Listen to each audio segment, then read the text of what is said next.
Bassirou Diomaye Faye, le président de la République du Sénégal, en visite en France depuis ce jour-ci, a suscité beaucoup de réactions, surtout chez certains panafricanistes. A-t-il trahi la cause? Dans la vidéo d'aujourd'hui, nous allons parler de cette visite récente qui fait couler pas mal d'encre. Je vous demande de rester jusqu'au bout de cette vidéo. C'est parti!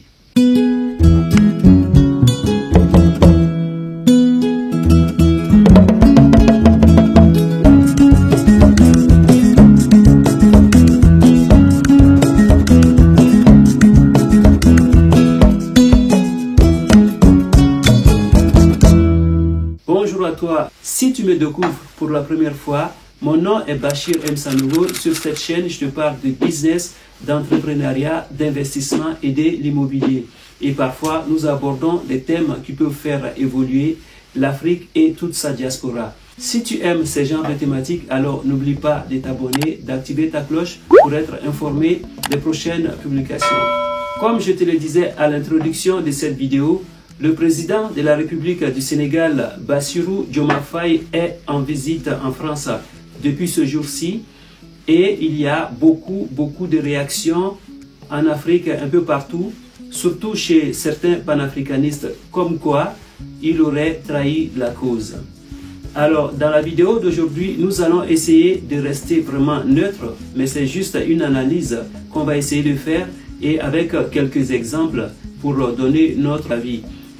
Vous êtes tous, bien entendu, invités à partager vos opinions dans les commentaires, mais tout en restant poli et courtois.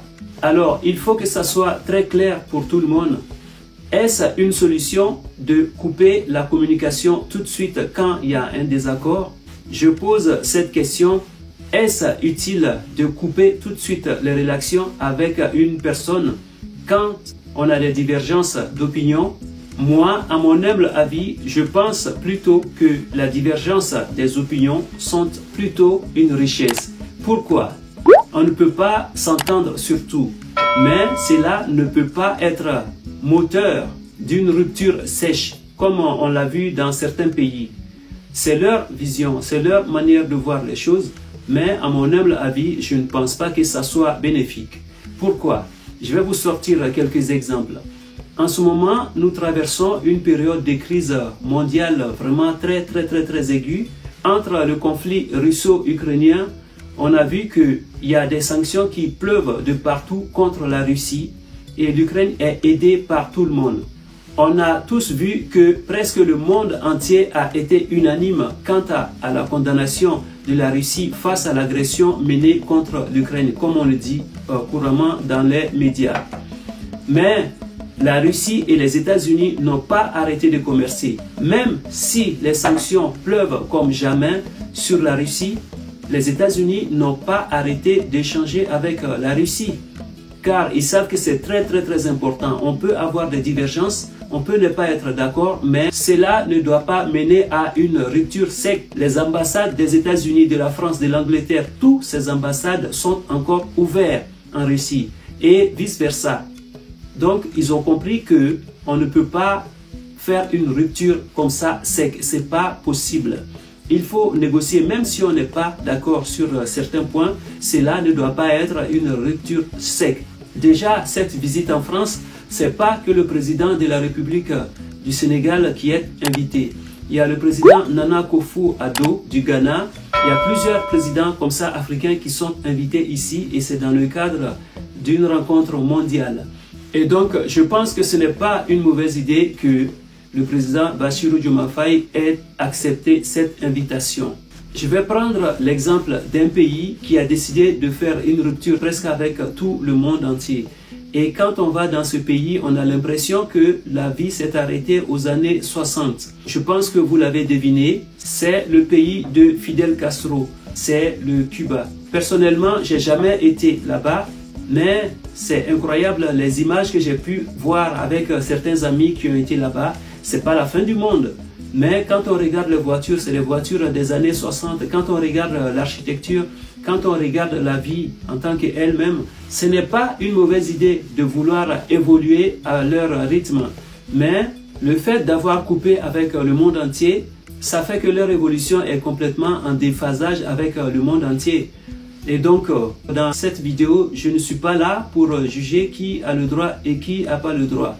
Mais je pense que on ne peut pas couper les relations. On peut tout à fait dire ce qu'on ne veut pas. On peut partager ses opinions, on peut avoir des divergences, mais il y a toujours un point d'accord. Et donc, chacun doit essayer de camper sur son intérêt et essayer de trouver des terrains d'entente en sorte que nous puissions évoluer positivement. Mais je ne pense pas qu'il faut faire une rupture, qu'il faut fermer les ambassades, qu'il faut expulser des personnes du jour au lendemain. Je pense que c'est plutôt négatif de se comporter comme ça, car nous sommes des personnes civilisées et on peut toujours trouver un terrain d'entente. Il est crucial de comprendre que le dialogue et les relations internationales sont très importantes. Couper toutes les relations ou une communication n'est pas toujours une bonne solution. En ce moment, nous constatons en France qu'il y a beaucoup de jeunes franco-maliens qui ont des difficultés pour obtenir des visas ou des démarches pour revenir, par exemple, au Mali. Pour ces personnes-là qui souhaitent repartir au Mali, ils ont beaucoup de difficultés. Pourquoi? Parce qu'il y a une rupture sec. À mon humble avis, je pense qu'on peut trouver un terrain d'entente, même si on n'est pas d'accord sur des points, mais on doit trouver une solution en sorte que ces ressortissants de ces deux pays puissent circuler facilement sans que la politique ne puisse interférer. Je pense qu'on peut trouver des solutions qui pourront permettre à ces populations de vaquer facilement, tranquillement à leurs besoins. Même s'il y a des difficultés entre les deux États, la population ne doit pas en payer le prix. Voilà, c'est tout pour aujourd'hui. Comme je vous le disais à l'introduction de cette vidéo, n'hésitez pas à partager vos opinions dans les commentaires, mais tout en restant poli. Car sur cette chaîne, on parle de tout ce qui peut faire évoluer l'Afrique, même si on n'est parfois pas d'accord sur tous les points, mais c'est l'Afrique qui gagne. Si tu as aimé la vidéo, n'oublie pas de la liker, de la partager dans tous tes groupes afin que cette communauté puisse s'agrandir. Je te dis à bientôt pour une nouvelle vidéo. Ciao, ciao, ciao.